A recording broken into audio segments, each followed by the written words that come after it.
अस्सलाम वालेकुम।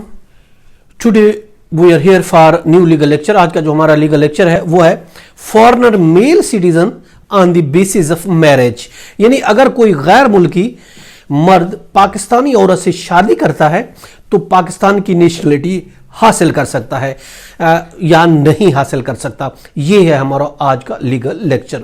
देखें, अगर हम बात करते हैं, हमारे लॉ की बात करते हैं, सिटीजनशिप एक्ट की बात करते हैं, जो सिटीजनशिप एक्ट है उसका अंडर सेक्शन 10 है, वो ये कहा गया है कि औरत जो है गैर मुल्की औरत अगर किसी पाकिस्तानी से शादी करती है तो इस बेस पर वो सिटीजनशिप ले सकती है। सेक्शन 10 कहता है married women with Pakistani male citizenship can get citizen. अगर कोई फॉरेनर औरत है तो पाकिस्तानी सिटीजन के साथ शादी करती है तो ऑफ कोर्स वो पाकिस्तान की शरीयत हासिल कर सकती है। इस कानून में ये कहीं नहीं, अगर हम पूरे कानून को देखते हैं, इसमें कोई दूसरी कोई प्रोविजन मौजूद नहीं है जिससे ये पता चले कि अगर कोई गैर मुल्की फॉरेनर मेल पाकिस्तानी औरत से शादी करता है तो क्या वो पाकिस्तान की शरीयत ले सकता है या नहीं।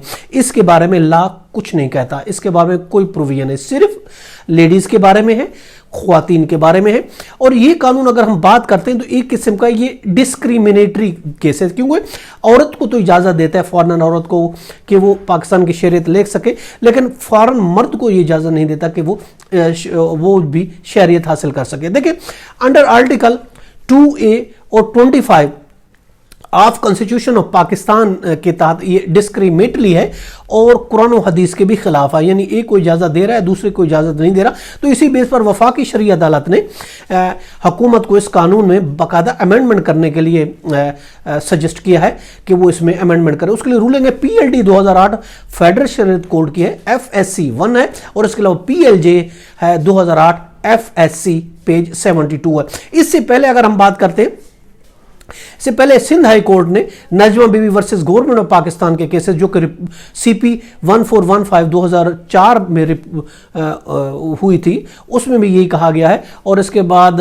जो एक नई रूलिंग 2016 में आई है, 2016 की PLD पेज 857 लाहौर की है, जो कि मुसम्मत रुखसाना बीबी वर्सेस गवर्नमेंट पाकिस्तान की एक पिटिशन थी, जिसमें वो ये कहा गया कि रुखसाना बीबी जो कि SST टीचर थी और 26 साल उसके बाद उसका जो हस्बैंड था उसकी डेथ हो गई और 2002 में उसका कोई बच्चा भी नहीं था। उसके बाद फिर उसने एक इंडियन से शादी की थी, और जब इंडियन से शादी की थी तो और उसकी एक लड़की हमियाल ज़ोहरा भी पैदा हुई, मगर उसने अप्लाई किया उसके हस्बैंड ने पाकिस्तानी शहरियत के लिए, तो उसको रिफ्यूज़ कर दिया गया था। और उसके बाद उसने फ़ीस भी हालांकि भरी थी, अप्लाई भी किया था, उसको कहा गया था 50 लाख फ़ीस भी दी थी, मगर वो उसको डिसमिस कर दिया गया था। तो फिर ये केस लाहौर हाई कोर्ट में गया, तो लाहौर हाई कोर्ट ने उसको अलाउ किया और यहाँ का ये डिस्क्रिमिनेटरी है। अगर औरत को इजाज़त है कि वो पाकिस्तान की शरीयत हासिल कर सकती है तो क्यों नहीं एक मर्द भी पाकिस्तान की शरीयत हासिल कर सकता है। ये था हमारा आज का लीगल लेक्चर। इसके साथ मुझे इजाज़त दें, कल फिर मिलेंगे। Have a nice day. Allah.